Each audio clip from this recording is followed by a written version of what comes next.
વિસનગર ખાતે એમએન કોલેજના પ્રાણશાસ્ત્રી વિભાગ દ્વારા વિશ્વ જલપ્લાવિત દિવસની ઉજવણી અંતર્ગત ગુજરાતના રામસર સાઇટ થોળ પક્ષી અભયારણ્યની મુલાકાત. ઉત્તર ગુજરાતની શૈક્ષણિક નગરી વિસનગર ખાતેની એમએન કોલેજના પ્રાણશાસ્ત્રી વિભાગ દ્વારા તારીખ 2 ફેબ્રુઆરી 2025ને રવિવારના રોજ પ્રાણશાસ્ત્રી વિભાગ દ્વારા વિશ્વ જલપ્લાવિત દિવસની ઉજવણી કરવામાં આવી રહી છે, જે અંતર્ગત અધ્યાપકો અને વિદ્યાર્થીઓ દ્વારા થોળ પક્ષી અભયારણ્યની મુલાકાત સાથે પક્ષી દર્શન કરવામાં આવ્યું હતું. અત્રે ઉલ્લેખનીય છે કે થોળ પક્ષી અભયારણ્ય એ ગુજરાતની 4 રામસર સાઇટ પૈકીની એક રામસર સાઇટ છે.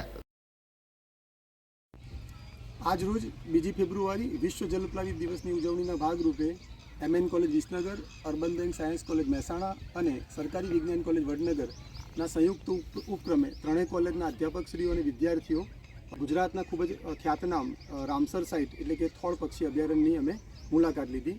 મુલાકાત દરમિયાન અમે જલપ્લાવિત વિસ્તારોનું મહત્ત્વ સમજ્યા અને વિવિધ પ્રકારના વેટલેન્ડ બર્ડ્સની આઈડેન્ટિફિકેશન શીખ્યા તથા નિવસન તંત્રની જાળવણીમાં વેટલેન્ડ્સ જે છે એનું મહત્ત્વ સમજ્યા. આજ રોજ અમે 12 headed goose, grey leg goose, જુદા જુદા હેરોન્સ, પેલિકન, ડાર્ટર્સ વગેરે પક્ષીઓ જોયા અને તેની જાણકારી લીધી. तो व्हाट्सएप, ट्विटर, फेसबुक, इंस्टा जहाँ भी आपका अकाउंट है, इसे शेयर बटन के द्वारा वहाँ पर शेयर करें.